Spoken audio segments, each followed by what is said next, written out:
trade is high. I don't have the webcam enabled right now. I just like to probably just focus right on the charts. Now, earlier on, I think my Monday video, and Ben, if you're still watching the Wednesday video, I might have mentioned a buy trade on the USD yen.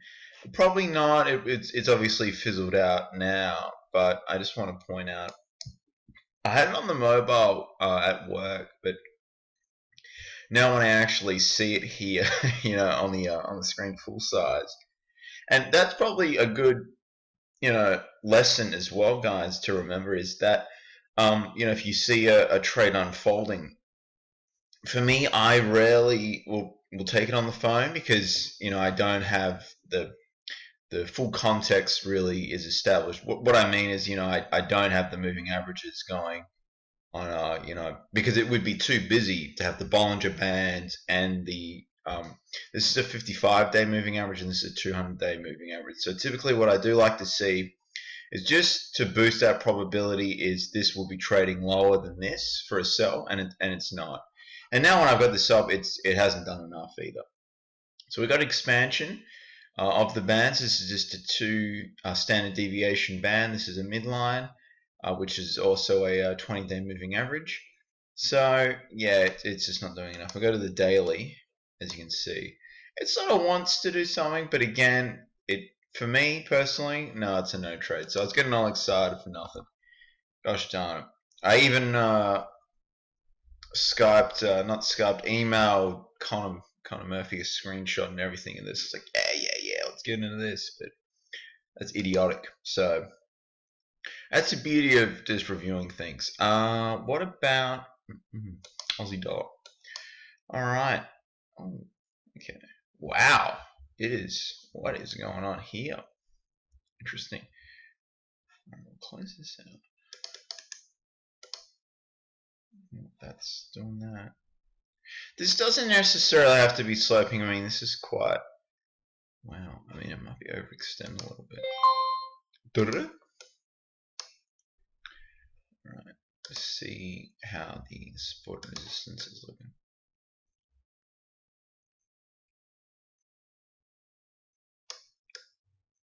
Okay, so it's pretty well established. What are we trading at now? 77. 89.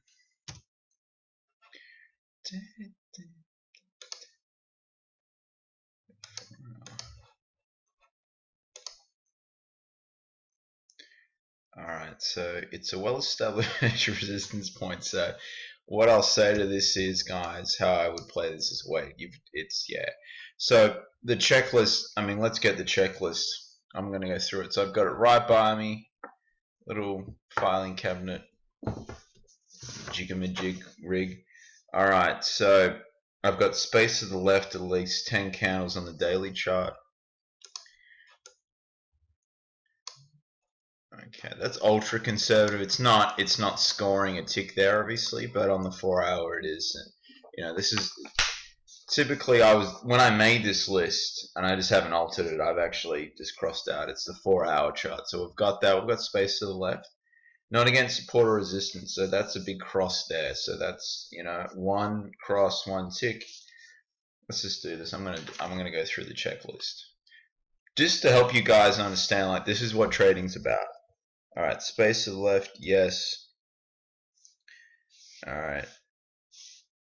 No. Alright, so it's against, so we're looking for a buy trade, so it's against resistance. The price action is defined and in appropriate content. It's not overly wiki with the trigger candle. So this is a pretty good trigger candle. If that was to pierce, if for example, if there was no. Alright, so that's making the rule. Is in a pause state and in a defined up or downtrend, watch for consolidation boxes and wait for PA to clear this. Alright, so what I would say is that it is in a defined uptrend, even on the daily. That's yeah. For a daily chart, obviously long-term trend is pretty bad, but relevant, last 2 weeks or so, it's pretty strong. So, and I don't really hold trades, for months on end. I'm not like, a long-term investor. So I mean, I give it a week or two, you know, if it hasn't done anything, and then I'll probably close out. But yeah, so we'll tick that. So that's 3 out of 4 so far.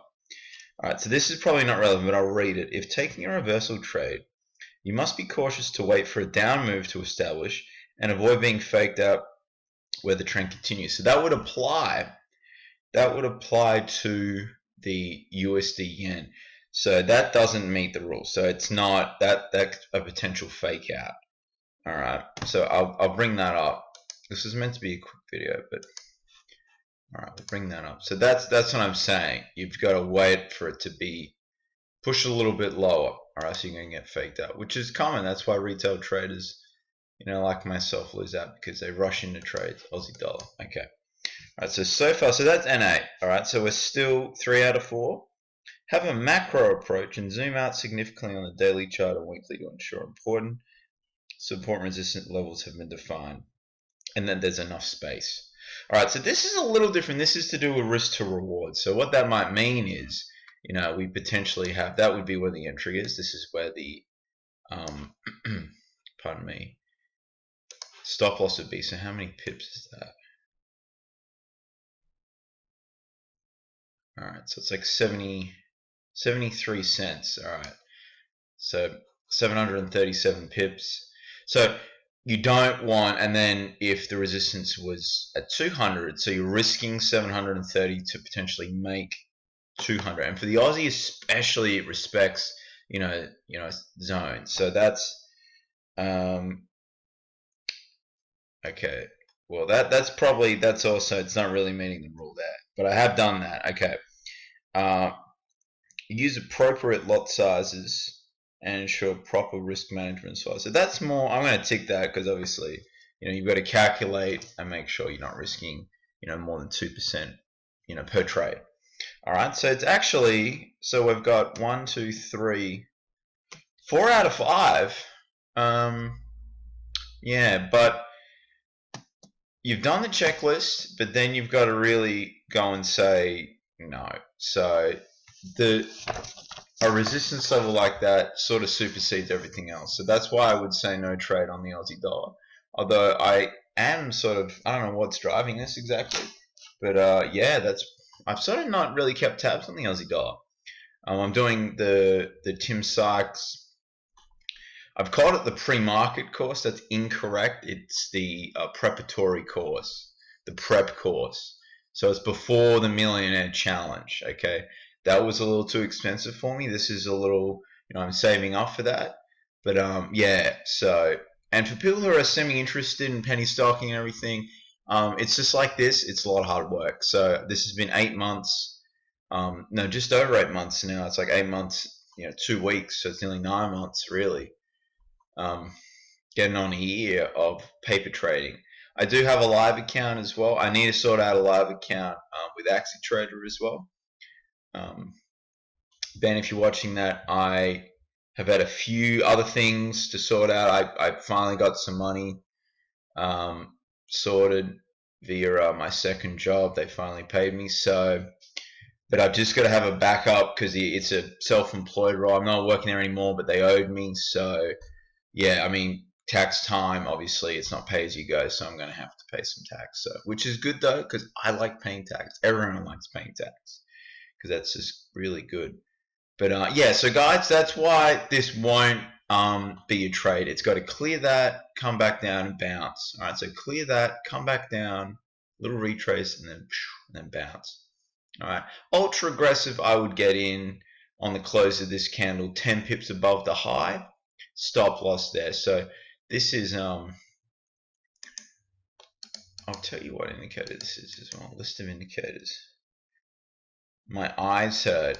I started work at 4 this morning as well, and I was up for the New York Open of the stock exchange.